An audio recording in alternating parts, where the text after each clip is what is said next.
อดเพียวถึงมาปีใต้2เองเก่า10ใบเก่าปีก็สาเฮง3บาท60ใบเศษนิเดือน10ลองไหลมาหาคำปีคริสต์2เองไปหาเดือน10ไหลมา22วันตามที่จงปลาลอยถึงคำเพียงบุตรสีในเฮาเจ้าเขาเลยมาปุดผีปังตรา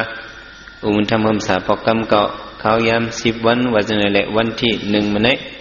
พองมือสู่ก็เฮาหาไปฮอตราเฮาไปทำตรานั้นเฮาอันกันส่งในเมตตาถึงวิญญาณสัตว์ทั้งสิ่งทั้งหลายโฮมกรรมหนึ่งก้อนว่าจะในแหละซื้อมาทำตราทั้งหมดทั้งสิ่งอ่อนกันหอมมือทำนี้นี่ว่าจอมหลังเฮาเจาะปอกหนึ่งเอี้ยวก็เฮากันโฮมกัน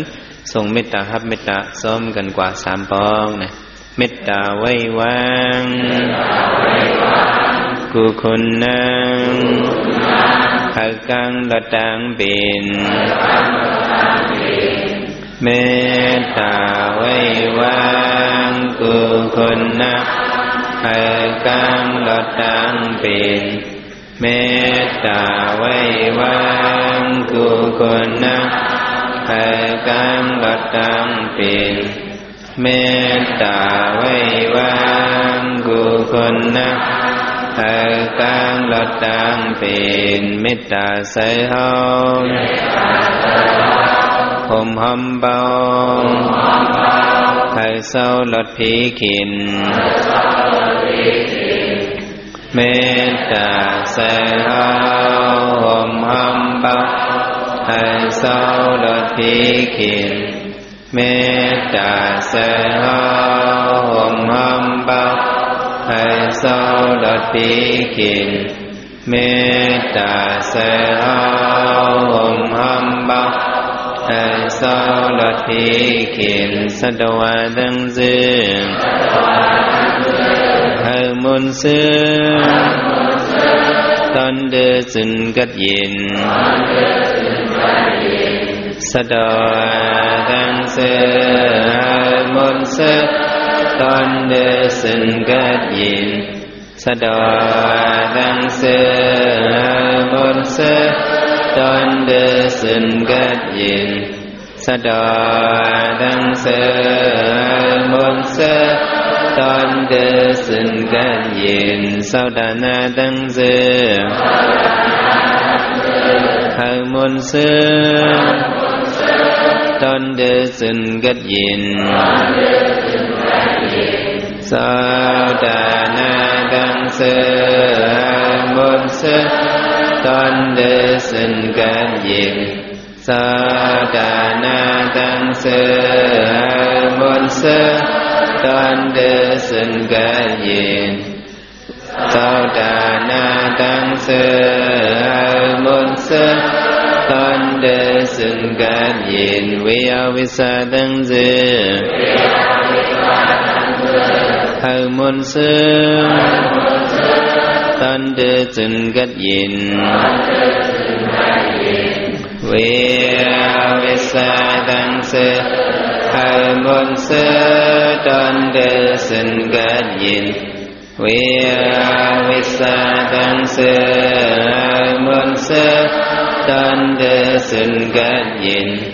วิยาวิสาดังซึงให้มุนซึงตอนเดือดซึนกัดยินเป็นทรงยินมาเมตตาตรังเฮาหาหับกัดยินเป็นทรงยินมาเมตตาตรังเฮาหาหับกัดยินเป็นทรงยินมาเมตตาตรังเฮาหาหับกัดยินเป็นทรงยินมาเมตตาตรังเฮาหาหับกัดยินไว้สิส่งในฮับอมิตรายกซื้อมาถ่อมตราดังหมดทั้งสิกโยกิสังขารเจ้าเขาโฮมในโยกิก้นใจอีกเลยก้นใจซื้อมาถ่อมตราเขาอีกสมบัติเคยนั่งไข่กุดเสล็ดถ่อมตรากว่าในเกาะนั่งไข่กุดดิถ่อมเอาตรากว่าอายุโยกิเจ้าเขาโฮมในโยกิยิงอีกเลยนั่งยิงซื้อมาถ่อมตราเขาได้ก็อ่อนกันนั่งกุบเขาอีถ่อมเอาตรากว่าเพราะว่าก้นมาในเผาปุระสิมวะพื้นใส่ไหวลมสีถ่อมเอาตราอันเฮาเจ้าตีสนากว่านี่ได้เยอะจำหนังว่าเอาขึ้นมาปุดผีปังตราวันที่ ปอกกรรมที่เก่าในวันที่หนึ่งมื้อนี้เนี่ยเนาะเมื่อวานนี่ก็เจ้าเขาเลยลูกตินำตัวซิมปังตราที่นำตัวยาวก็อย่างมาเพียวมากขึ้นตีเวงหมู่สีนี้ตีจ้องเลยถึงคำในขึ้นเลยมาเตะแทงปังตราเอาเนื้อว่านี่เป็นปอกกรรม2เขาทาง10วันหนึ่งเกาะจำหนังว่ายกกี่คิงในยังใจเขาทำเจอทำคอยมาเหตุการณ์ตราในเขาทาง10วันยังอันให้เป็นปุนพรตัวเจ้าเก่าให้เลยบ่ผู้หันล็อกไล่ออกมนปนรอดและสั่งเดียวอันกันมาคัดใจเหตุการณ์ตราเนี่ยก็ว่าจะไหนเขาอย่าไปลืมยังอันเขาอย่าไปลืมสั่งก็ยังอันเขาเนี่ยตามมาเหตุการณ์สั่งตามมาเหตุการณ์ตราตาเขามาหาอุบกันหาอูกันเจอเนาะก็ว่าจะไหนอย่าไปลืมยังอันเจ้าเก่าเนี่ยก็ว่าจะไหนในกะปอกกรรม2ในปี215นี้เนี่ยเจ้าได้ขึ้นสืบพ่อแทงตรามังกราหมาย11กว่านี่เนาะ จำหนังว่าปืนมังกราอันพระเป็นเจ้าฮอมาในนี่ก็อิงพึงเลยลองตั้งคุณผีมาต้องทำบุญคำพระเป็นเจ้าเจ้าดิขาเนื้อแล้วก็คงกลางลงในก็เป็นสัตว์ก้นผีสางตั้งหมดตั้งเสียงเขามีมังกราให้อ้อนกันมุงมองเตยยอนเขาหู้ลองมังกราในก็เถียงกันมาได้มา12ปีวะได้มาหลายปีก็ได้มา12ปีก็เผยก่อมหู้เลยดีๆจุ่มหนึ่งว่าจุ่มหนึ่งหักจุ่มหนึ่งว่าเจอหนึ่งสำเอาเนี่ยก็บ่จะไหนมังกราตราลองตั้งขึ้นอย่าเหมือนทรงมุนเลี้ยงเหมือนทรงในเป็นอีสังหลายๆในแค่ดอกมุนคำพระเป็นเจ้าฮอบันเสกรรมติคามุนคำพระเป็นเจ้าสั่งมาเลิกโดยหู้อันถึงว่ามังกรตราดังหมดดังเสียงมี30ไป8ป่าเนี่ยมีหลายป่าก็30ไป8ป่าเนี่ยปีใน2เองมาไป5ดังปีเนี่ยนังผู้ถมตราเขาตั้งหมดดังเสียงสมมติได้เป็นมังกรนั้นเนี่ยเจ้าก็ฮอตรามังกรมากูเมืองมังกรสดปันสดกูเมืองเนี่ยมังกรตราในมันชื่อว่าแต่ที่เก็บอ่านอมศพหลายก็มันจะดูเลยเจียงกำจอมดูเลยอย่างจอมก็ดูเลยเจียงกำเฮ็ดจอมเพราะเจียงกำเฮ็ดจอมในมันเข้าเป็นมังกรายาวเข้าไปที่ไหนหมาย11ในมุนคำพระเป็นเจ้าขึ้นติดตั้งไว้แทงกาถามาโหนึงมาดาปิตุอุปทานะพุทธสาธุตสิงกะหออนาคุลสักกมันดาอิตัมมังกละมุตตมันมาดาปิตุอุปทานะลองด้วยไล่กุ้มเกี่ยมเทมสวยปอเมนั่นเลยสังว่าพุทธดารดาสิงกะหอลองเลยกำแถมปันซื้อเป็นลูกหลางเจ้าเก่านั่นเลยสังว่าอนาคุลสักกมันดาลองเลยเหตุการณ์อันมีตั้งผิดตั้งเจ็บนั่นเลยสังอิตัมมังกละมุตตมันอันนี้เขาเป็นมังกรลีสามเปิงอย่างคนผีเนี่ยในการกาถาหัวนี้มังกรตราเขาป่าไว้3ป่ามาดาบิดูบัตนัมดูเลยลูหันลุมลาปอเมวะเนี่ยบอกว่าเขาเป็นมังกรขึ้นอย่างมือสูงเนี่ยเขาดูเลยลูหันลุมลาปอเมทีเลยลูหันลุมลาเผอทีเลยลูหันลุมลาปอดังเมวะซื้อสุกเขาฮะเขาเป็นก้นมีปอเมมากุกอย2มีเสื้ออันเกิดออกมาในหมกโมเสื้อหนังนั่งปฐุมมาเขา2มีเสื้ออันเกิดออกมาในป่าไม่ปกเสื้อหนังนั่งเวลุวตีเขานั้น2มีสัตว์ที่เขาในเนี่ยเขาเลยเกิดมาดีก็เป็นเมเขาเลยเกิดมาดีแล้วก็อันเป็นนั่งปฐุมมาเขาจะได้เขาย้อนสู้มาน่ะให้เลยติดตั้งสันเทศเนอหมกโมสิกามเนี่ยเขาได้เขาเกิดมาสาธิเขาตีมาดีเนอหมกโมตีมาดีแล้วทำไมองเก่าเว้งเกิดเขาเนี่ยเขาเอาจับเจือนั่นเหสังว่าเขาเกิดตีหมูซีก็เปิ้นทำสาธิสู่เป็นกะเลยเนี่ยเสื้อตะเก่าเขาหมูซีตีว่าเป็นตีแล้วหมูซีมังเสื้อเปิ้นทำเขาสมบ่ก้นก็มันจะเป็นก้นปักล้อมป้อนรักไว้เท่านั้นสาติเมื่อเป็นที่แล้วเป็นที่เชี่ยงหงยาแล้วก็มีนะในการสาติเขาเด็ดๆเขาเกิดมามันเป็นเงามันได้เป็นดิเมพวกมีเมในสองเขาสำเร็จจังเกิดเป็นก้นมา ก็ว่าจังได๋เนี่ยสุก็ว่ามีพ่อแม่ทั้งผางมันกูก็ดอกกำพองก็เฮาดูไลปองใส่ดูไลดูหันลุ่มลาก็เป็นพ่อแม่ว่ะเฮามาด้วยเนี่ย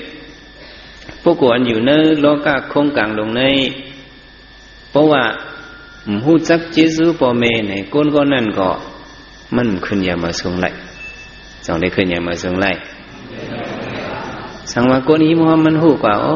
นายคนก่อนไหนปิกสมเป็นนายสถิลงก็ย่อมันหมดด้วยถึงแม่มันไหนเปิ้นสร้างแผบมันสองสร้างแผบอ๋อคนในผมหมอฮู้จีซูเฮอีไหนเปิ้นนับยามมันก็ว่าจังไหนพ่อแม่เนี่ยcùng cuốn muốn ngâu dở để dở hòa họ mà đối với yêu kiểuเขามาเข้ากันตระnày sáng giờว่าพ่อแม่สองเจ้า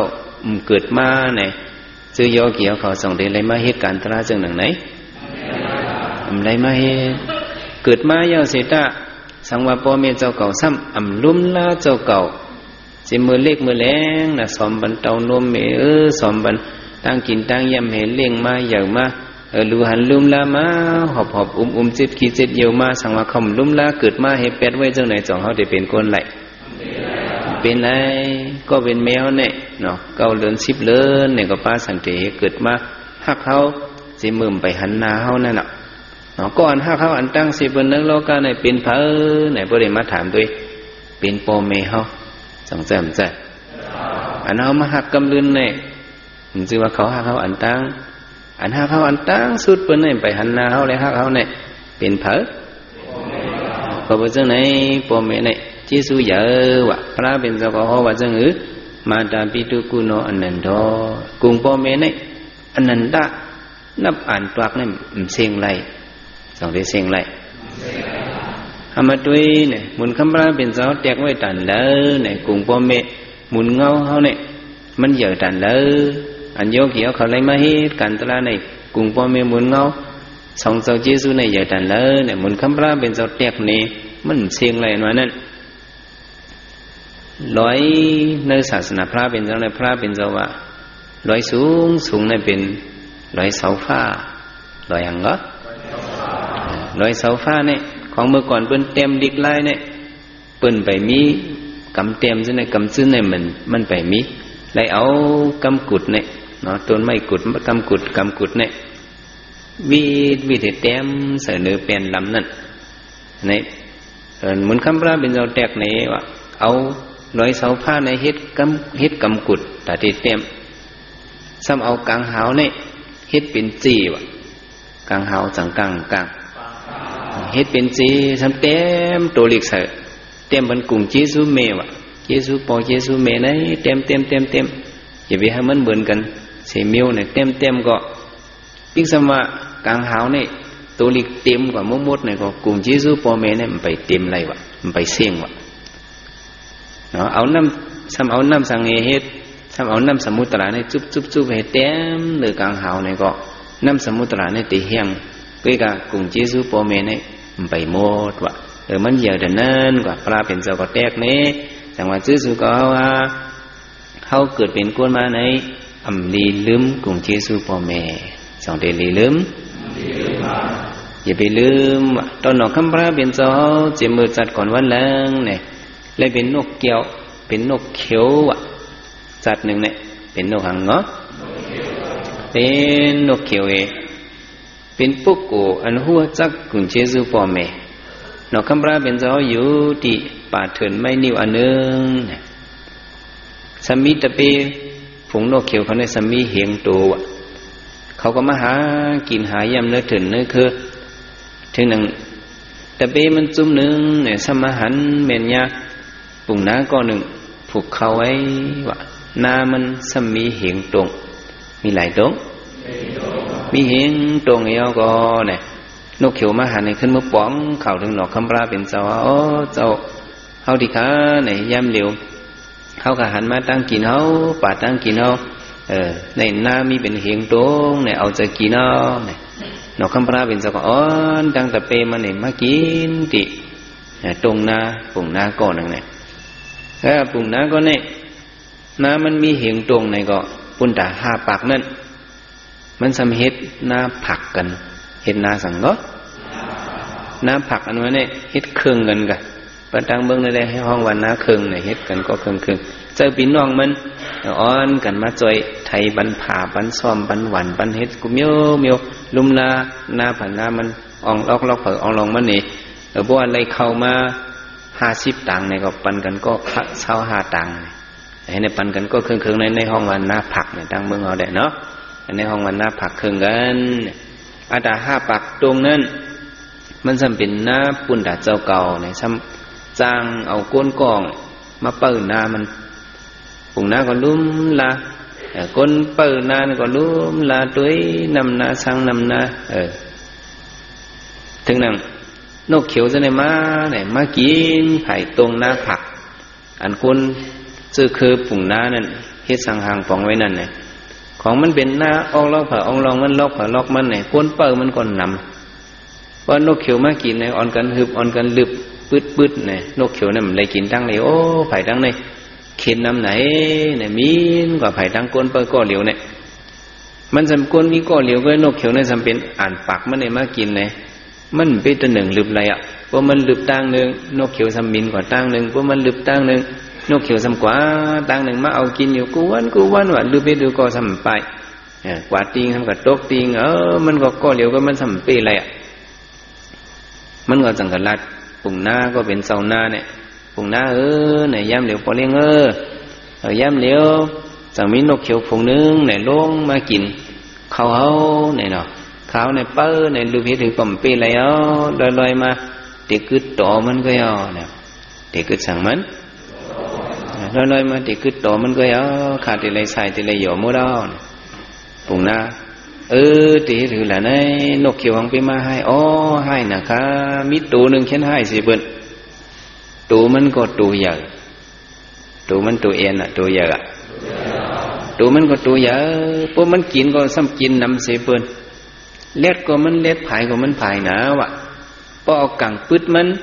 ปุ่มตันจับมันหนึ่งหิอิดพอเอากังปืดมันพอตันจับมันซ้ำจอกแบดซ้ำเวียนไปซ้ำอ่องแบดก็ซ้ำยามันติเลยถึงเพราะว่ามันกินเยอะเห็นกาเปิดถึงว่ามันมือกว่าเลยตีนมันก็ตั้งสองคอนก็ซ้ำงีบเอาห้องเข้าให้มือวะตั้งสองคอนวะชวบก็ซ้ำกาห้องเข้าเพียงหนังมันปีอะไรมีหนุ่มป้ามือเป็นพวกเห็นไหนดิ๊กได้มันเหนือขามได้เนี่ยวะคาติเลยถือปุ่งหน้าจังว่าพวกไปไหนนกเขียวตัวใหญ่ๆเนี่ยมันจะเป็นโหนาเขามันจะเป็นอ่อนโหเขาอ่ะมันคัดเจอให้มันเชียวเลยยบเลยนกเขียวตัวนั่นล่ะหางยางหางเหี้ยวเองยบอ่อนก่อนนั้นก็มาหางเหี้ยวเองดีๆงามๆไว้หลายวันก็ถึงหนังวันมานกคำพระบินจอสุกัดถูกเนี้ยเหี่ยวสุหุดปันตินมันสุยบจออะไรก้นเปิดสวนนี่ก็เอามาปั่นปุ่งนะไล่มานกเขียวนี่ก็ไม่เนี่ยปุ่งนะก็มาหันนกเขียวนี่มันจะลำหนาวอ่ะก็ว่านกเขียวมันลักกินข้าวมันเนี่ยสองมันจะลำมันจะลำบุญมันลักคัวก่อนเนี่ยเอาเจอสีลายเนื้อคัวนั่นเนี่ยเขาจะลำต่อคนหลักต้องใจในปุ่งหน้าก็มันก็จะล้ำเนี่ยมันก็ลานกเขียวอ่ะปุ่งหน้าเป็นก้นเนี่ยซ้ำกันลาชัดเป็นก้นเนี่ยซ้ำกันลาสังซ้ำกันลาชัดตัวเองสันนะความลามันก็ลีให้โคเองก็มันว่าในนกเขียวไอเขียวเฮ็ดสังเมื่อไปพุกเนี่ยว่าพุกอันว่านั่นมันกินอิดก็อ่ะมันกินลงอ่ะก้นเอาไปให้กินลงนะดูไอ้นั่นพุกว่าพุกเอาไหนเนาะพวกห้องกว่าเจ้ามันพุกหนานั่นไอ้นั่นอย่าไปห้องเอาไหนเป็นว่าจะไหนเนาะมันกินลงนะเฮียงเนี่ยนกเขียวมันไปกินลงมันไปพุกเนี่ยว่าพวกมือกว่ามือหลายๆจึงเปิ้นเมื่อซ้ำเอาห้องเขาริมเขาให้มือเป็นก้นข้าเข้าสันตายเกิดได้เนี่ยว่าสำดาแทงเมี้ยวหนึ่งเมื่อเอามือดิป่าไม่นิ้วสุนันเมื่อมีหยองเขาเย่เขาไว้เนี่ยเป็นความหลาปุ่งหน้าวะนกเขียวก็แพ้ตายยุเพล้อมตัวหนาปุ่งหน้านกเขียวสมอลัดความโกนมาก็ไม่ปุ่งหน้าอันเขากินลงอันว่าเนี่ย có tu giờ nào có mình tu liệt ha tu giờ hả quan bên ngoài mấy chân hư này tăng kín này nề bàn tu kinh tăng kín này nề bàn tu hằng nề bàn tu kinh cam do kỳ mèo do kỳ nay có sao mà nề bàn tu kinh cái nề bàn tu nay là được không tăng kín này nề bàn tu khẩn thả tăng kín này nề bàn tu hằngเพราะว่าตัวคิงสมาเป็นคิงเอาไปในบ้านไร่มันเจอนะในบรรทุกขันธาวะแล้วมาเขาเป็นคนกินหนึ่งปอกกินหนึ่งอีดก็กินอะไรนำเลยคนในมันปีสองเดือนปียอมข้ออ่อนเลยเนี่ยจะมาคนอันทำปีนั่นแต่มันรัดก็ไตหูอยู่ลองว่ามันกินลงสงสัยมันกินลงก็มันกำกินเจ็บจบนั่นน่ะจังว่าตั้งกินในบรรทุกขันธาเฮาในบรรทุกทางเฮาใช่ไหมสิ่งหลัดในซ้ำในวันที่เกิดเฮาสิ่งหลัดในวันศาสตร์ที่เฮาสิ่งหลัดในวันสังเฮาศาสตร์ที่เฮาจำว่าเป็นคนดังตรงจันตั้งยันเมืองใหญ่ซะในมาหลัดความเนี่ยซื้อพี่น้องเขาทุ่งเมาเนี่ยผู้กำเดียวว่าอ๋อมันในอยู่ดังในเนี่ยสองล้ำเลยมันล้ำเลยสองซาเลยมันซาเลยไตเมาเข็นซาให้มันจะไตเมาซาให้ประมาณนั้นอ๋อในเป็นไตหลงไตอะไรสองหูกำเดียวสองหูกำซื้อหูกำซื้อว่ามันหลัดความเสียงหลัดในมันในบรรษาตีแหละเพราะว่าพี่น้องไตหลงมาหลัดเนี่ยพิษว่าพิษเอาเขาว่าพิษว่าพิษเนี่ยพอพี่น้องใจเมาสมาพิษเนี่ยพิษเนี่ยยอว่าคืนเมื่อดังเมืองขอนในสมาพิษเพราะว่าพิษได้หลุดเรียนไปก็สิ่งหลัดในมันเนวันสาติเนวันสังเกตเนวันสาติว่าตั้งฮิตตั้งสั่งในตั้งหลัดตั้งสาตั้งฮิตตั้งสั่งในเนปันนำกัดโกนเฮาหลุดตองไว้เนาะนอกคำราเป็นสอนนกเขียวก็ว่าอ๋อปุ่งหน้าเนี่ยอันเก่าเอามือเข่าจะไหนเนี่ยเนาะเขากินลงเนี่ยก็เปิดตูขันถาเขาเยอะก็เอาริมเข่ามือไหนเฮาเจอก้นกาข้าวสารเฮาก็มีเงินค้ำหมอกลางหมอขายก็เอามือไหนไม้หนึ่งก็มือเต้นนี่เก่ามือใส่เต้นนี่เก่ามือสังไม้สองมือจึกปันนี่เหม่อไม้สองซ้ำจึกปันนี่เหม่อไม้สามซ้ำเสือไว้เนื้อหม้อคำไม้สามซ้ำปุ่งหน้าเขาว่าโอ้นกเขียวสำลัดความโกนหนูก็สมบูรณ์ที่ป่องมันเถอะมาไม่ถือมือถูกนีไว้ถูกเนี่ยก็มืดเต้นนี่ก่อนมานั่นพอเขาแมวเขาเลี้ยงเขามาจีมือเล็กมือเลี้ยงจีมือปีกไปแข็งนั่นเขาขาเลี้ยงเขามาแต่ย่ำเลี้ยวเขาเท่ากว่าอย่างการได้ตั้งเลยเมืองเลยเนาะเขาไปซื้อไหนเขาขึ้นตัวใหญ่มาปีตัวมาเขาหลุดขึ้นลุ่มละพอแม่เขาถูกนีเขาไว้เขาหลุดขึ้นเต้นขึ้นเนี่ยอันนี้ก็มือเลี้ยงพอแม่เนี่ยห้องว่าใส่เต้นนี่เก่าใส่เต้นนี่สังอ๋อวันนั้นฮะเพราะนั้นเมื่อมืดซึกนี่เหมือนนั่นเป็นสังลาเนี่ยลูกเขาลังเขามีไว้เนาะปีกเขาก็ไปแข็งซบเขาก็ไปแหลง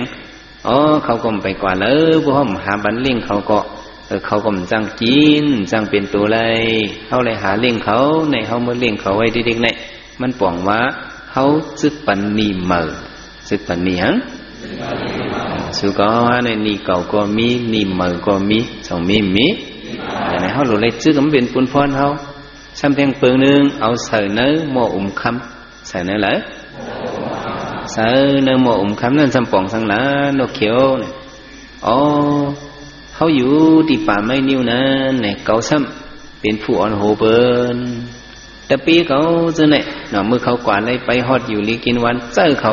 กวาดทั้งเลยก็เขากวาดปะเนื้อเจอเขาก็เฮียงเขาเฮ็ดปันเขาเต็มทนมาถึงดีย่ำเหลียวมังตัวในเปิ้นเอากังปึดเนี้ยเห็ดปีกหักมินเลยเ มังตัวเนี่ยอยู่ลีกินมันมังตัวซ้ำเท่าให้มีลูกล่างดูหันลุ่มล้าเนี่ยเขาก็เป็นหมู่เดียวจุ่มเดียวเป็นตะเบเขาเสียงแหละเขาเลยตุ้ยถึงเขาก็ไปจะไหนก็กลับมือริมเขาจะไหนเนี่ยตาอันหนึ่งเนี่ยในมือเลี้ยงเขามืออ่อยเขาเส้นเนื้อในป่องว่าใส่เนื้อโมคำใส่เนื้อเลยปุ่งหน้าก็เลยท้อมยินตลาหนอกคำปราเป็นเจ้าเป็นนกเขียวห่อปานนี้หลุดเลยตบเจซูปอเม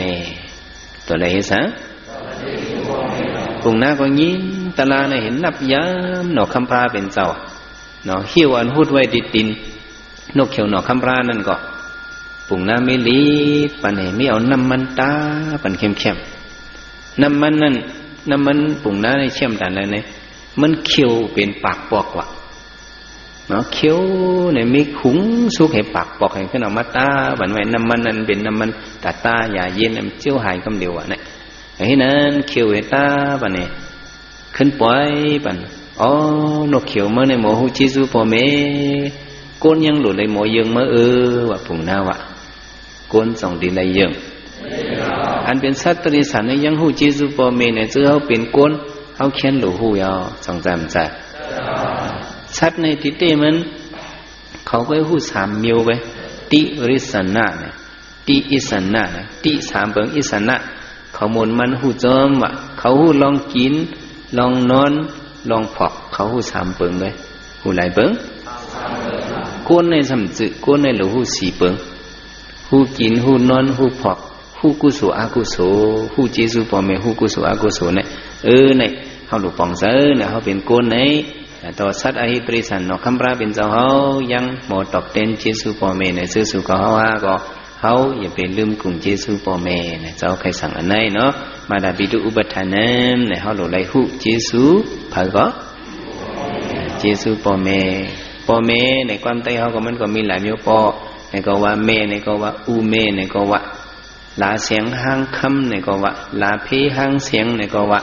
เนาะลาอูลาห้างในก็ว่าความใต้เขาเนหลีกหลงเจอไว้ตั้งในก็มังซื่อก็ห้องว่าตีเม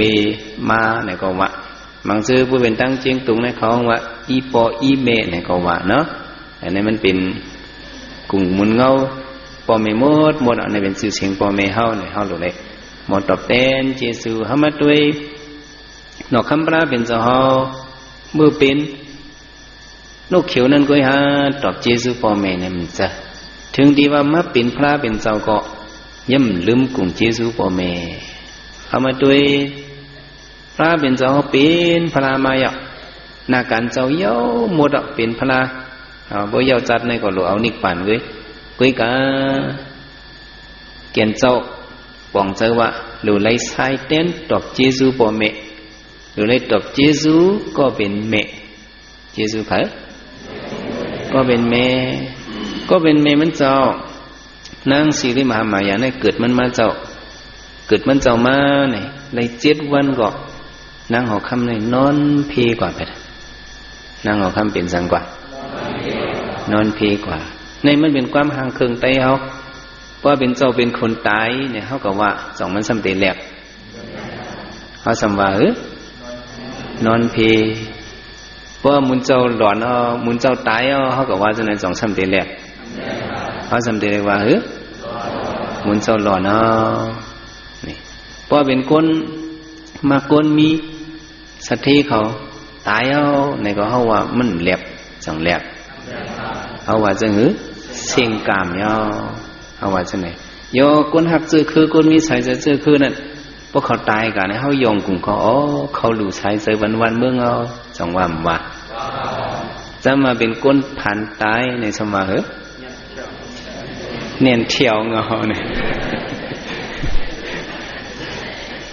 ติดเตก็มันตายเบิ่นกันก็เนาะย่อนั่งสิริมามายานอนพี่กว่าก็เพราะว่าฟิงทุ่งนั่งก็เป็นเมนอกคำพระเป็นเสาในเนี่ยเป็นคนมีศีลเป็นคนนั่งก็คนมีศีลทำเนี่ยมันนั่งในห้าศีล8เล่งนอกคำพระเป็นเสาก็ว่ามีศีล5มันคือเมก็เพราะฉะนั้นเนี่ยมันนั่งนอนพี่ก็เลยเมื่อตายเห็นเมื่อเป็นขุนผีลูกที่พ่อนั่งยิ่งเห็นเมื่อเป็นขุนผีวะเมื่อเป็นสังก็ เมื่อเป็นคนผีตำตีมึงทุกสีตาในเนี่ยนอกคำราเป็นเจ้าถึงเดียนเลยมาเจ็ดว่าเนี่ยเมเจ้าเดมีเอาในเมืองกนสองมีก็เพราะฉะนั้นตัดเดียวตละพิธมาในเนี่ยเอาก็เป็นเมอันก็เป็นคนผีนั้นไว้เป็นเงาเห็นแหละขึ้นเมื่อโคตละดอกเจซูปันก็เป็นเมหรือในมุนคำราเป็นเจ้าเมื่อโคตละพิธมาสามเลือนเนี่ยในเลยว่าเป็นตละดอกเจซูเมดอกเจซูหัง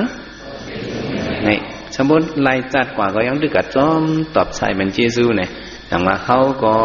เนี่ยไปลืมกลุ่มมุนเงาเมเขาไว้มาเขาที่เลยถือดอกเจซูเนี่ยเจ้าเด่นลัดกว่าเนาะอันเขามาเหตุการณ์ตราเนี่ยมันสำติเลยถือมาเข้าเนิ่มมังกระไม้11ในเนี่ยก็เจ้าได้สับเลี้ยงเน่เนาะแล้วไม่หนอกคำรามุนคำราเป็นเจ้าเขาดอกเจซูก็เป็นเมก็5ปอนั่นต่อ5นั่นจะก็เป็นปอเจ้าคนเอาคำหลวงสุทธนาเนี่ยก็มุนคำราเป็นเจ้าเพียวโยคิงเองขึ้นมาที่เมืองกบิลวัดมาโหตลาบันยาในบรรพุงตะโคกูเมียวยานี่ให้ช็อตเอาผดเอาก็เป็นเปาะเป็นโซดาบันสกดากรรมเป็นกับอนากรรมต่อพอถึงเป็นยหันตาปอเจ้าหอคำสุทธนาในเนี่ยเป็นเพราะว่ากวนเฮินนี่อยู่เตอทิพย์เขาเลยเนาะอยู่เหนือพลังอุบเมืองเห็นแหละเป็นยหันตาเขานิพพานกว่าในหนอคำราเป็นเจ้ามาโหตลาบันปอเจ้าอยู่ลีไหนก็ตัวมุนคำพระเป็นเจ้าก็มาเห็นมาอธิษฐานปันก็เจ้าเทียมสร้างปารมีมาในพอเจ้าเป็นโหไคโยกะเจ็บกินขันเจอในเขาเทียมสร้างปารมีมามันซื้อปุ่นตักเขาก็เหลียวเว้ยเป็นปุ่นตักโลกะคงกังกัดจีเนเนี่ยเพราะว่าความคนในมันเมียนในโยกะปอก็ในให้จึนแค้นเสกรรมเนี่ยโหไคพระเป็นโหไคก็เป็นปอคนคำสุดท้ายในปังกว่าแบบโยกะในซึ่งยุดกว่ากับความติ๊กทันหมันเมียนเนี่ยเจ้าอย่าลูกผู้หลานก็เป็นหลานใจมันก็เขาเป็นก็แถมสร้างโฮมปารมีโฮมเลยก็เป็นเจ้าปอพระเขาไหนเนาะปอเอาดูก็กำตื้อเจอมาเนี่ยเจอกับเฮ็ดคาเป็นกำตื้อเจอมาว่าความในหมันเมียนก็เป็นเจ้าผู้เนี่ยให้โยกะยุดแค้นเสกรรมเนี่ยเขามาติ๊กทันน่ะคือเขาดังเสียงเนี่ยเนาะจังหวะจีซูปอเมอันนั้นตอนหมุนคำปราเป็นเจ้าเขาย่ำลืมไรเนี่ยซื้อสุก็เขาซ้ำเป็นเจ้าคือยำพุทธะเจ้าคือยำสังเขาก็โดดเลยยืงจอมห้อยตินพระเป็นเจ้าเขาไปจะไหนพอเมลาเพหังเสียงเขามีเลสังนั่นเสื่อนตึกมีอยู่นั่นเปิงลงมันเด็กเสื่อนตึกมีปอเมนั่นโดดเลยเฮ็ดให้ก็เป็นปอเมเขาอย่าไปให้อะไรฮุกใจจอมเขาอย่าไปให้อะไรตุกใจจอมเขาพอเขาก็รู้ไหลพอเมเขาบ่ไหนก็โคตองค้างหางตองไหวความใด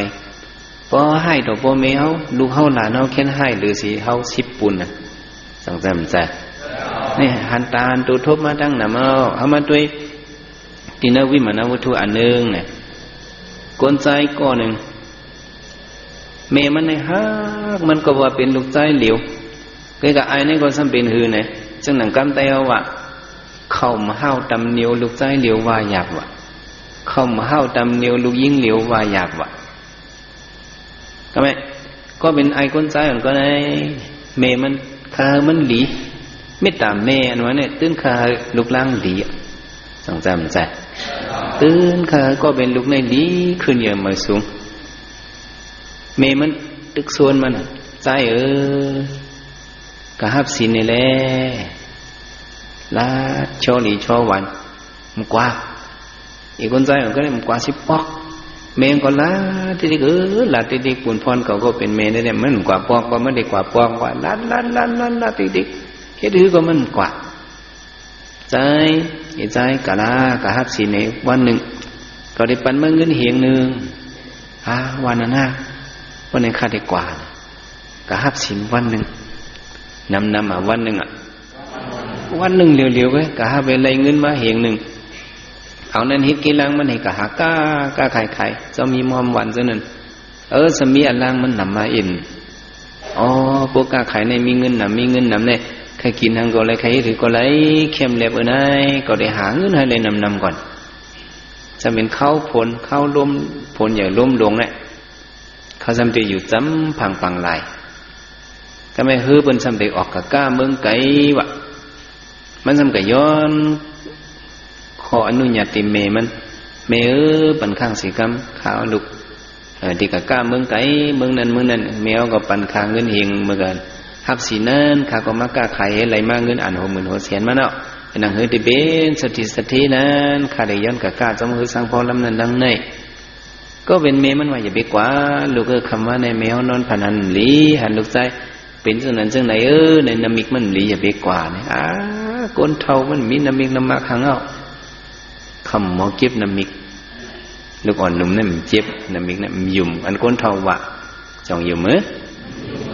แต่เร็วก็เอานอนพันนั่นเป็นน้ำมิกหลีฮะน้ำมิกให้ในก้นนั่นมันบ่สอนอ่ะต้องสอนเมื่อก้นกูปอกเมื่อก่อนเขาได้พวกเขานอนพันนั้นหมาคบเขาว่าสั่งว่าเจ้านั่นไงโอ้กรรมก็บ่ลีในกระสุกโพใส่หูเหตุการลีการเมียเฮหลูหมอกน้ำไผ่เต้นพลาเฮหลูเต้นหอมเมหลูหมอกคอนหลูสังเนี่ยมาหันจังในเฮก็มาสู้โหใส่โหบนนี้จังนั่นเมื่อก่อนเลยเนาะเพื่อการที่เลี้ยวได้เหมือนเสือนอนพันนั้นหมาคบเขาในกับพื้นด้วย3 ตัวหมาคบในเป็นอีชังเนี่ยกับเขาดังบนเป็นมดตอกเจ้าไม่ยงก็คือมันเจ้าให้กำจังวะนี่เด้อเอาผ่าเอามันวานี่เด้อย่อเมมันวามันอย่าไปกว่าลูกมันถ่อมกว่าเนี่ยแห้งโคมันเมมันกัดจันทงโคมันก็ขึ้นฮอกขึ้นมันก็ถ่อมความนั่นละ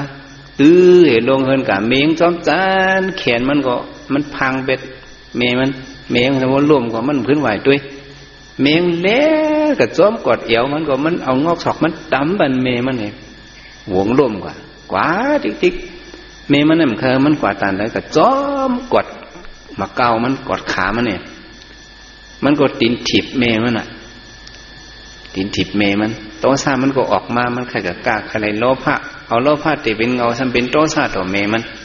โยกูน้องผู้เป็นโตซามายอเนี่ยจ่องมันหูจักปอจ่องมันหูจักแม่หัว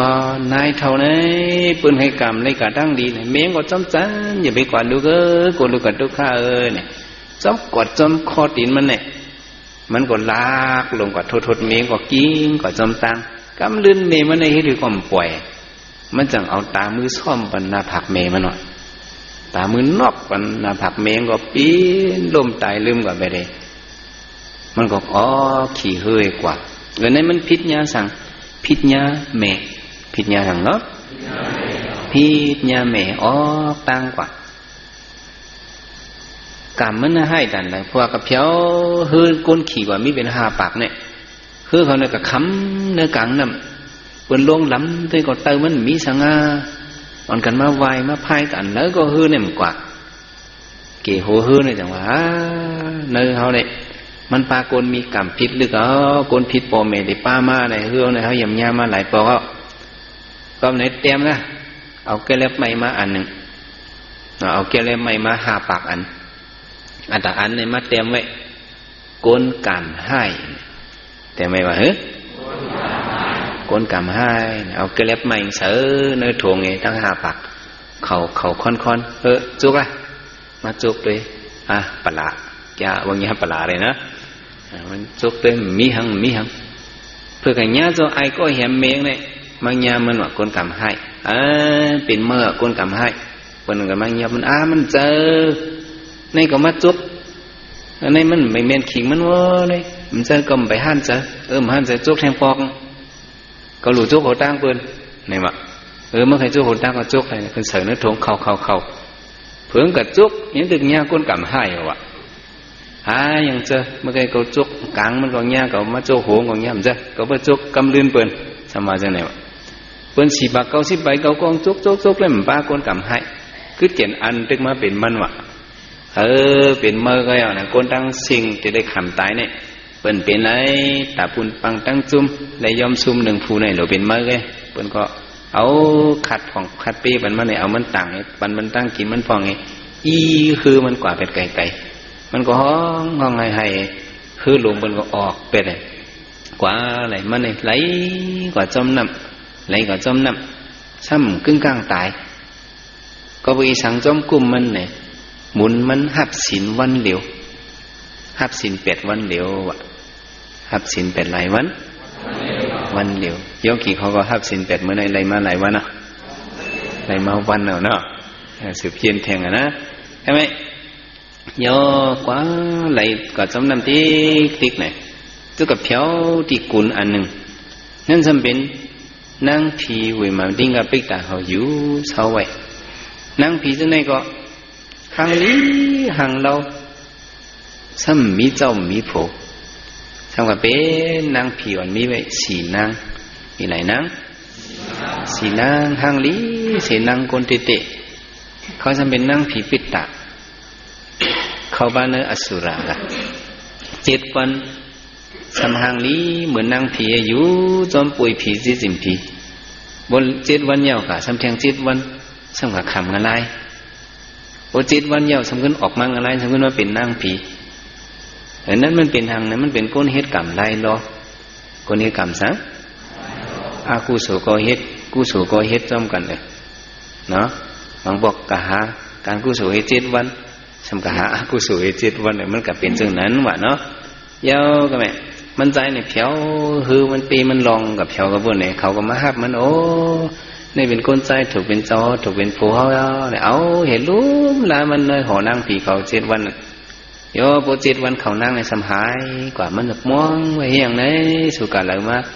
เขาก็ส่งมาลาดนี่เจ้าผู้เขาเอาในเป็นจังไหนเขาสีนั่งเนี่ย7 วันเนี่ยเป็นนั่งผี7 วันเนี่ยกับอากุศลอะไรเขาเลยก็ขำกันไล่อ๋อเนี่ยอย่าไปเขานะปีต้องป่านมันก็อยู่จำเขามาแค่นั้นทำไมตั้งมึงกุนมึงในสำหลักไรกุนตั้งกุนก็มีทางตั้งหนำพวกก็กวาดตั้งนาเนี่ยที่เข้มสินายโยมันก็พองยำ7 วันเขาจะกับขำกันไรมันจะไหวมันไหวคือมันเนี่ยพายคือมันเนี่ยกวาดเทียงกุนหนึ่งสมัยนี้เป็ดนางว่ะอ๋อบางนี้เป็ดนางเข้มๆยาวอยู่กว่าตั้งหึงตั้งฮีสมกว่าเทียงเขาเป็ดนางมันก็สมเป็นนั่นก็7 วันเป็นนางผี7 วันทั้งหมดขำอะไรมันเอาพวกกว่าตั้งนานให้เขียนติดนำนี้ได้กว่าเทียงสมัยนี้ตัว16 นางว่ะคนนำที่ก็เดี๋ยวเลยว่าเข้มที่เดียวสงใจมันใจบอกเขาสงใจป้าเด็กๆเลยมา16 ก่อนในเขียนเหมือนเสื้อเจอในห่างก็ห่างหลีตื้อมาพวกก็กวาดตั้งนาแทงในเด็กเข้มสินในเจอโลภะมันออกมาดิๆเจอสังมันออกมามันเดึกเลยเจอโลภะพวกกวาดตั้งนาในเจ้าสินในเนี่ยกว่าแทงเขานั่งต้องป่านก็มันไหลให้ห้องก็มันไปกว่าขี่เฮือมันกว่าสมัยนี้แทง30 ไป 2 นางเลิกเขียนเกี่ยวเจออยู่อิ่มเจออิ่มคอมันนั่นเจอมันมุงมองแทงเคยกว่าแทงพวกกว่าแทงถึงเจ้าเสียไหนกว่าแทงการพักดูคำพักดูหังพักดูคำมันในเป็นเมืองคำมันวางโย่ไหนเขาก็ด้วยเนยมันหันสื่อไว้เจอเตอนั่นก็เป็นของคำหมดว่ะเป็นของคำไม่ซ้ำเลียดกว่าเลียดขึ้นก็เป็นก้อนคำอ่อนหมอกคำอ่อนบิวขึ้นห่างดีห่างงามก้นนั้นมีอยู่นั่นก็เป็นก้นออกสีคำลงละลายห่างดีห่างงามออกเสียงแจงสีคำกูเมียวเขาซ้ำตื้อไว้หมอกโหกูก็ว่ะนี่หมอกเนี่ยเอาหมอกเนี่ยเป็นหมอกคำแรงลงเป็นหมอกโมลงสู้ไว้เนื้อหัวเขาให้ปักไว้ห่างดีว่าเนื้อตามันหันลูหมอกโมลงอย่าว่าแต่นั้นไปดีใครปักก็ย้อนเอาหมอกมวนปักเนื้อหัวเมื่อนั้นมันก็รู้ว่าก็ย้อนปักเลยก็ไม่ใครปักเนี่ยก็นั่นก็ว่าก็เปิดมองกลมาย้อนหึงน่ะเนาะเนี่ยเอาละเนี่ยปวดปันมันพวกมันเอามาซุบเสือก็โหมันเนี่ยอันเนื้อตามันหันว่าเป็นลิ้นคำเป็นเมืองคำเป็นพักดูคำนั่นจะเป็นไพ่เป็นหมดมันกับเพียวกันแล้วนะกับเพียวเอาแต่สั่งงาลายอ่อนกับเพียวงาลายอันมันซุบหมอกนั้นมันถังมาเป็นหมอกโมเงินหมอกโมคำหมอกโมแก้วเสียงมันจะอันเนื้อตามันอากุศลมันพามเป็นไงมันมาเป็นหมอกคำมันเอามาซุบสะก็โหมันเลยก็เป็นข่อยเล็กเลียงให้หุดมันก็โหมันซ้ำเป็นจักมิดจัก เหลี่ยมให้ปั้นเป็นชามให้ปักเสก็โหมนุษย์ดีกว่าเนี่ยห้องอยู่นี่ก็เปิดสังซ้ำเป็นไหนเนี่ยก็เปิดมันทุบหูเมมันวะก็มันทุบหูกันในวุดเมมันตอบวุดเผยตอบข้ามอะไรต่อถึงวันเหมือนไหนก้นไหนมันไปมีก้นกับย้อนปุดเอาหมอกมันวะเนาะเปิดจำว่าเจอสุกว่าเป็นก้นทุบหูเมเลยแต่ก็ย้อนปุดเอาหมอกนั่นน่ะในเขาหลหู้ไว้เนาะหู้ไว้ไหนดีสีไว้หู้เนาะย้อนเปิดสังมันซ้ำเลยก็จำปุยเลยนั่งผีปิดตาเจ้านั่นเนาะ4ก็8ก็16ก็30 2ก็ย้อนเปิดสังเนี่ยย้อนเปิดมันหับศีลวันเดียวหับศีลหลายวันในจังว่าเนี่ยหมุนเงาปอเมเนี่ยเขาหมุนดีพีดเนาะเขาหลุดเลยนับยามเนี่ยเขามาด้วยเมื่อปันพระเป็นเจ้าเนี่ยมีเจ้ายาหันปาหนึ่งมันเป็นลูกชายสัตย์นี่เป็นลูกชายสัตย์กระท้อมตลาพระเป็นเจ้าย่อเนี่ยข้าก่อนนุ่งยาหันซ้ำเป็นลูกชายเหลียวอ่ะกระย้อนปอเมมันปอ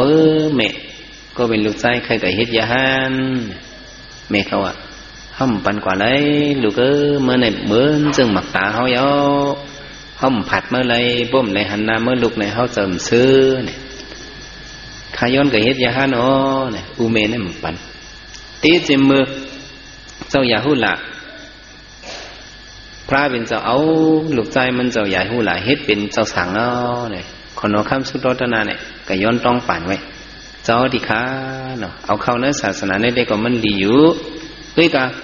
ปอเมหักลูกหักล่างอันว่านั้นมันหักถึงอกถึงใจหนาค้าวะ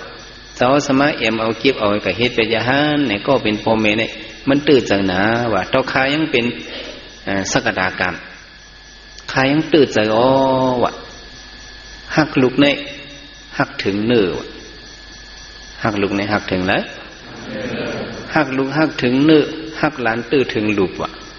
ตื้อถึงออกลูกวะมันหักหลานมันอย่าหูหลานในตื้อถึงออกลูกวะต้องใจมันใจในคนเอาคำสุดท้ายนาว่าหักลูกในหักถึงเนื้อเลยวะหักหลานในหักถึง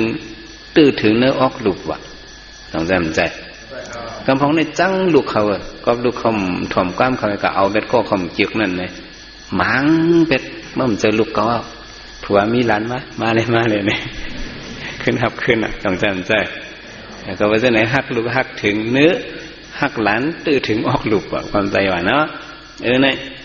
เจ้าเขาอย่าไปเอาขามเป็นเมื่อไรพอมีอนุญาตปะเนาะจังเอาขามเลยก็ว่าจะไหน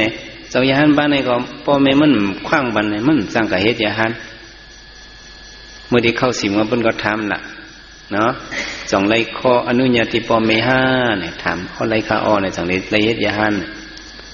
มันใจในกลุ่มใจหรืออ๋อปุ่มบันเกยเฮ็ดยาหันเด้เกาเดลัยหรือมันวนมันเนกังเสริมันเนสังเนกังเสริมันเจ้มือปันพระเป็นสามีมันเฮ็ดอื่นเนี่ยอ๋อพอสมปันเกยเฮ็ดยาหันก็กมกินสังเอาขามอึบตั้งกินขามเห็นสังอยู่เห็นนอนเป็ดเหนือลีนั่นลูกกลมลูกมิวลูกใจสัตย์เทในมิวนอนเหนือผ้าอุ่นๆนะมิวนอนเหนือลิ้นอ่ะมิวนอนเหนือผ้าในลูกใจเขากันนอนเหนือลิ้นในก็เป็นเม็ดตุ้ยในตุ้ยหยาบเตะลูกรามลูกผสมปันเกยยาหันลูกกินนะเขากินข้ามตือแหวมันได้อยู่หลายๆวันนะลูกอ่อนก็ในอ่อนๆพุทธในเขาก็จ้ามด้วยใจมันนอนถังเป็ดเหนือลิ้นนั่น7 วัน 7 คืนแต่ได้ละเอียดยาหันสองมันง่ายในสายศรัทธามันออกมามันจะได้เป็นศรัทธาบัพสิตาโอ้ลูกอ่อนนี่ก็โอนกว่าดิกซื้อเป็นไตก็มันปีน้องเขามาตัวลูกสูในพวกมาเห็นในติดตายไปเตี้ยบ่ตายสุ่มในขึ้นหาเนาะปันมันนุ่งเฮล่ะปันมันนุ่งเฮล่ะเพราะมันนุ่งมาพวกมันก็อยู่เนื้อสังขารยาหันพวกมันเปี่ยวมามันขึ้นทักมาก็มันเป็นลูกสูนะเพราะว่ามันเปี่ยวมันอยู่กับเนื้อศาสนาคำพระเป็นเจ้าในก็สุไลหันมันดึงมีสีวิสัยจะเป็นลูกสูอยู่ก้อยนะพอเมมันก็จังเฮ็ดลูกมาแล้วลูกกินข้าวแล้วปั่นเฮ็ดอะไรจังนี้มากินเยี่ยมหอมแห้งอย่างกับเฮ็ดยาหันว่าเห็นไหนพอเมมันก็ใจการไปมากมีเขาก็มีเผาตัวก้นก็เท้ามาเพิ่นมา กาขายอมก็เป็นแลนกว่าเป็ดกว่าแลนกว่าพอมีสองก้อนเนี่ยพานเป็ดลูกใจเขาเนี่ยเจ็บเป็ดสัญญาสินเนี่ยไปก็อยู่เนื้อเธอนี่ก็คัดเจอกันตลา12 ปีอยู่หลายดี12 ปีเนี่ยตื่นปอกมาที่เมืองสาวัตถีเฮ็ดอีดอยู่แบบเห็นนั่นพอแม่มันเป็นหึงตั้งหลังก็มันหุกถึงหนังปอกนึงมันเจ้าเพียวมาเมืองสาวัตถีมากันตอพระเป็นเจ้าเอ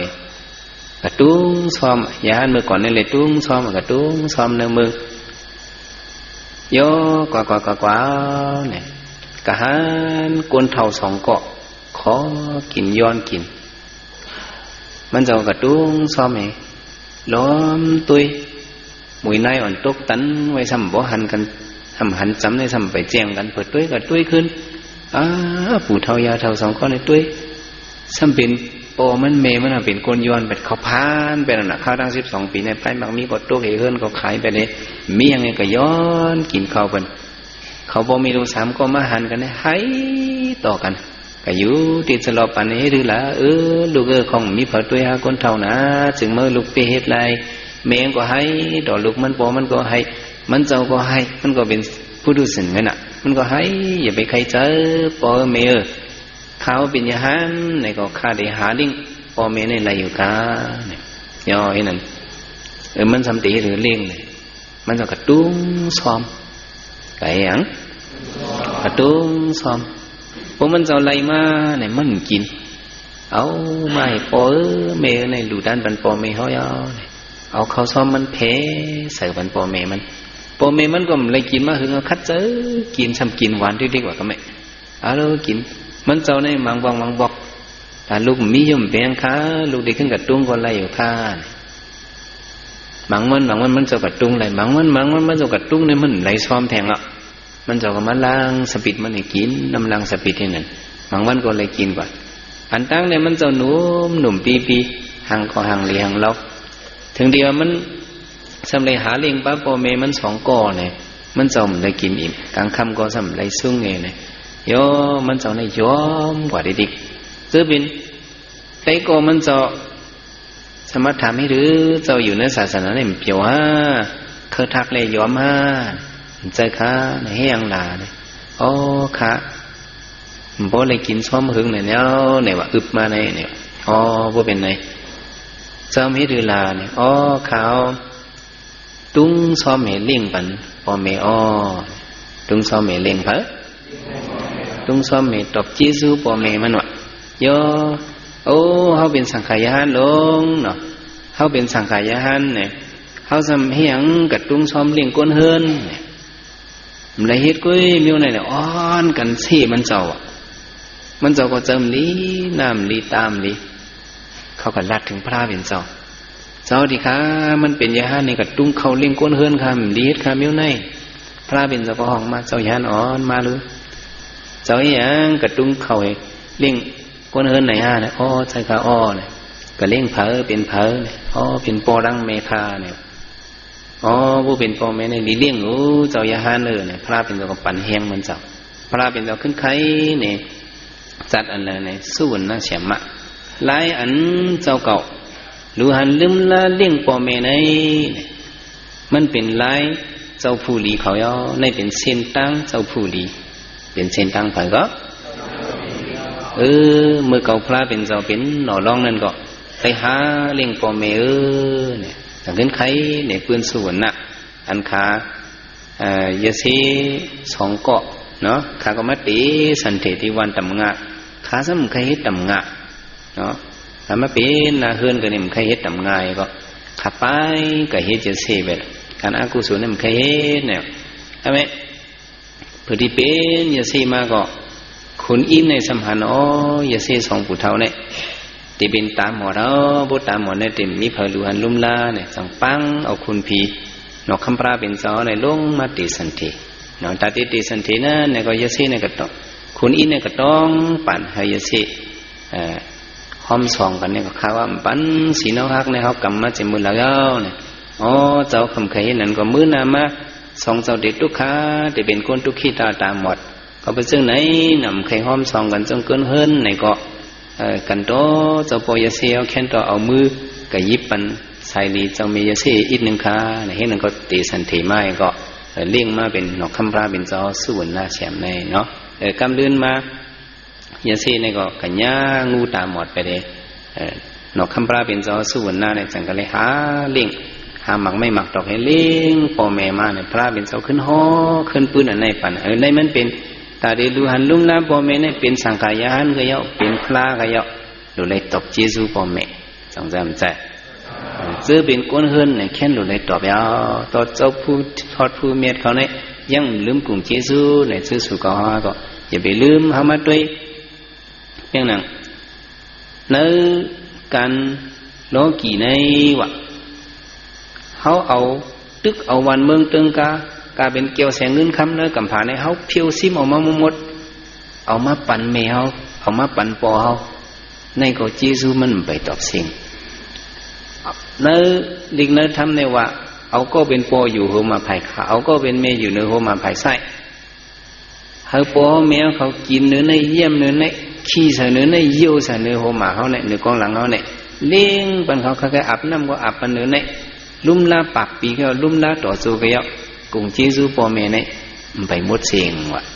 chẳng vấn đề ham vậy á, từ cái vấn đề này cái vấn đề này, tao đi tập Giêsu này, po mẹ họ được mi có họ lụ, được xôn không,เอาการโลกีตอบก็มีเอาการโลกุตระตอบก็มีอันเขาหลุดเลยตอบสิเบเนเดหลุดเลยเอาการโลกุตระตอบเอาไล่พระเป็นเจ้าตอบว่าพอมีเขาอันไปใครหรือใครด้านไปมอหรือมอด้านเขาหลุดตึกโซนเขาเมียเฮในปันเงินกินเงินหลุคุณตาเมียเขาปอเขาเอากินเอาหลุแล่เฮ้ในซื้อมาปันตาปอเอากันหลุพองแล่ตึกโซนเขาให้เขามอหรือมอด้านในเป็นเขาตอบเยซูพอเมียเขาทำแทงพอมีเขาไปมีศีลธรรมพอเขาได้ซื้อปันเผาคนนอนเหมือนกันนอนจ้องจึงเปิ้นเฮเนี่ยตึกซุนเฮพอมีเขาหมอหับศีลหับธรรมมาในเขาตอบเจซูพอมีเขาไปมีญาณปิญญาหูหันตะลาเขาเจอเขากับเหตุการณ์ตะลาซื้อแคบตะลาเฮปันเขาถ่อมเอาตะลาอันนี้กันเนเป็นเขาแต่ในเป็นไรตอบเจซูเหมือนจึงหมุนคำพระเป็นเจ้าขึ้นโฮตะลาเอาตลาเหตุตกจีซูบ้านเมมันเจ้าปอมันเจ้านั้นเนี่ยซื้อสุกว่าก็เขาหลุดยืงไล่ในเขามาด้วยเจ้าสารีบุตรเลยมันเจ้าเนี่ยก็เป็นเมมันนายสารีปุณณะเนี่ยเป็นนายเท่าเอตึกเป็นอายุได้ที่ตึกไว้ขุนช้างหรือดิกเจ้าสารีบุตรจำเตี่ยวนิกป่านในเพียวเมื่อตีเฮินเนี่ยกลางคำมาผีคุณผีสีเสาลงมาไหวเตียงขึ้นมาขุนอินลงมาไหวลึกขึ้นมาขุนสางลงมาไหวก็เป็นเมมันในล้อมตัวเฮียงในลูกใจเมื่อไก่เงาเลี้ยงสีอันนั้นเป็นเผาเนี่ยเป็นคุณผีสีเสาลูกใจเมียเห็นนั่นห้าเนี่ยอ๋อในศาสนาเขาเนี่ยพอเมเนี่ยคุณผีสีเสาเนี่ยเมื่อหนังกัปปิยะในศาสนาเขาเนี่ยก็ว่าก้นใจเทียมศาสนาก็นั่นอ๋อลูกใจเอาในเม็ดเตะอันลงมากลางคืนนั่นรุ่นนั่นเป็นขุนอินเนี่ยอ๋อลูกใจก็ในเม็ดขุนอินลงในขุนอินในเหมือนเจ้าหนังเจ้าสางเลยวะย่ออันลงมากลางคืนลึกเงาเลี้ยงสมบูรณ์เสือหลงไว้นั่นรู้เนี่ยนั่นเป็นขุนสางลงอันแมวเขาไว้นั่นเนาะลูกใจก็เม็ดขุนสางห้าเนี่ยเจ้าสารที่พูดเราอ๋อขุนสางในมือพระเป็นเจ้าออกเธอเนี่ยนั่นเนี่ยมันก็เป็นก็มาหลุดด้านสังการเมย์เนี่ยพระเป็นเจ้าเขาเนี่ยมันเมียนหล่นต้นเสียปืนเนี่ยเจ้าสารีบุตรห่อในปืนพระเฮเมมันบอกขึ้นนับยำพระเป็นเจ้าเนี่ยห่อบรรพุทธวนเนี่ยเจ้าสารีบุตรก็ห่อปืนพระเป็นเจ้าเป็นซึ่งไหนเตจิเมื่อเป็นยาสีสุมิถาโตว่ามาเป็นพระเป็นเจ้าห่อตะลาเนี่ยเอาตะลาห่อบรรเมมันตอบเจซูเมมันกำลื่นสุดเนี่ยเอาตะลาเหตุตอบเอาสังตอบเนี่ยเปิ้นดูหันลุ่มลาปอเมเนี่ยเขาหลุดเลยปองเสือเนาะก็เป็นในสุก็ว่าก็หลุดเลยหมอตอบเจซูเผอตอบเจซูปอเมก็ไม่พ้องมาเหตุการณ์ตราในเขาสำเร็จคือตอบลาเนี่ยคุกจะเลยกุ่งปอเมคุกจะเลยกุ่งเผอปอเมเขามีเสก็ย่อมมีเสก็เสื้อลู่หายตายก่อนนั้นเขาเหตุตะลายว่าเขาเพกุสู่บันเขาในเขาตอบเจซูเขาอยากเขาเห็นดูเห็นด้านเพกุสู่บันเขาในเขาตอบเจซูเขาอยากก็ไม่พอมือยอกีเขามานั่งการตลาดเนี่ยซ้ำตีเลยหรือกลุ่มคุกสเลยกลุ่มเยซูปอเมเนี่ยอ๋อ เขานั่งตราในเวทนาเขาเนี่ยมันกินเนี่ยเจ็บเนี่ยเขาได้เอาลมเข้าลมออกให้ตบปันก็เป็นปอเขาปากหนึ่งเนี่ยอ่านลมเข้าลมออกเขาเนี่ยหนึ่งต่อถึงปากเนี่ยสองหมออ่านแต่คุยกันไล่ไว้บ้างจะเขาหลวมมอไล่เข้ายาวออกยาวหนึ่งเข้ายาวออกยาวสองตาปากหนึ่งเนี่ยก็ได้อ่านปันเมเขาเนี่ยตาปากหนึ่งเนี่ยอ่านปันปอเขาเนี่ยให้ไหนเหตุตบจีซูก็ไล่เนี่ยในเป็นไล่แต่เด็ดตบจีซูปอเมเนี่ยมันมีกลุ่มโยเปิงหลงมันเด็กเขาดูคู่เหดูหมอเหดูเฮ็ดจอมปุยเฮ็ดจอมไหนก็มันเข้าเป็นมังกรายสองเป็นนะเป็นนะก็เป็นจังไหนยอเกี่ยวเขาพุ่นนะเนี่ยเขาเฮ็ดล้มเขาล้มออกเนี่ยตบจีซูพลาตลาสังขารเสียสมาปอเขาเมเขาเนี่ยเนอะบันนี้หนึ่งเจ้าหนึ่งปากเนี่ยก็เขาได้ทิ้งเจอเขาไหลมาเขาดังสองวันในเด็กโยกีเขาหรือเลยทิ้งเสดิพุ่มเขาล้มออกเขาในติ๊กเนาะอย่าไปพุ่มตุ้ยต่างเมียวตุ้ยล้มเขาล้มออกให้เอานับอ่านด้วยปุ่นตาปอปุ่นตาเมียวเนี่ยนับอ่านจังไหนเนี่ยก็เขาติดเชี่ยวป่องตะลามาสมาธิเขาก็ติดนิมมาใจเขาก็ติดตื้อมาติดซื้อมาเนี่ยก็ว่าจังไหนสำนักว่าวันที่หนึ่งมาได้เนี่ยจะเอาปั่นแห้งโยกีเขาได้เอาตะลาเหดอกจีซูปอเมเนี่ยเนาะสำนักว่าจะเอาตระเขายังมันเต็มทวนเลยเขาโยนขึ้นลือกันเลยให้ได้เชี่ยวทุบญาตระทุตระเมตตระเสตระมันกันขันไว้สิกรรมลุยตาเนาะ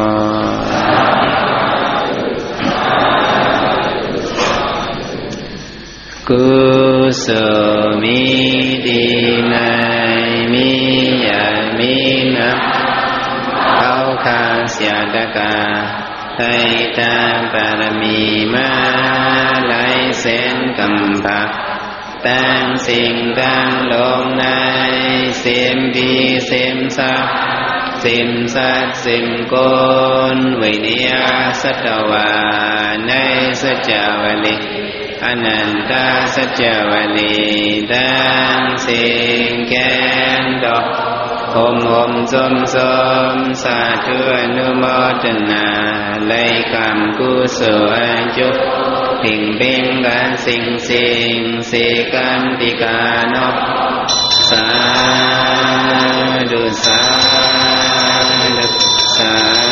du cu sở mi ti này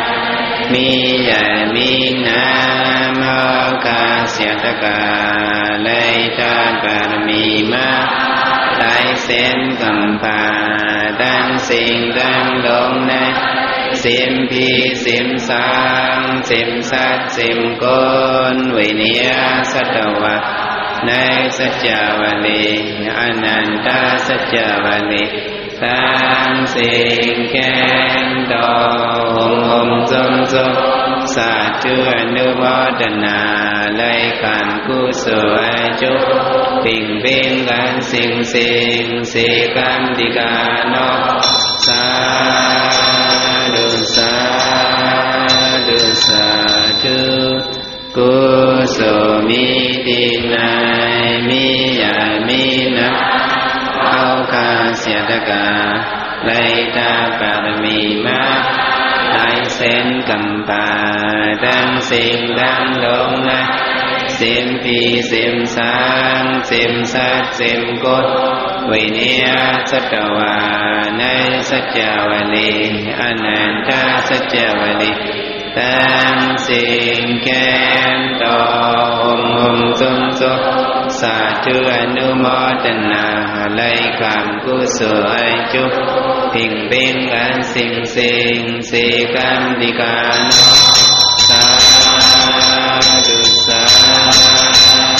sa tu ta na mye si la myeภาวนา mye thâu sâu ca tăng sinh tăng lục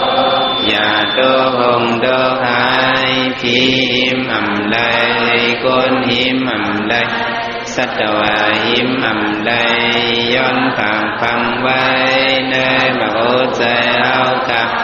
tổ đa hoa tia chân sa amenta nibbana ti ca yen se cam ti ca no sa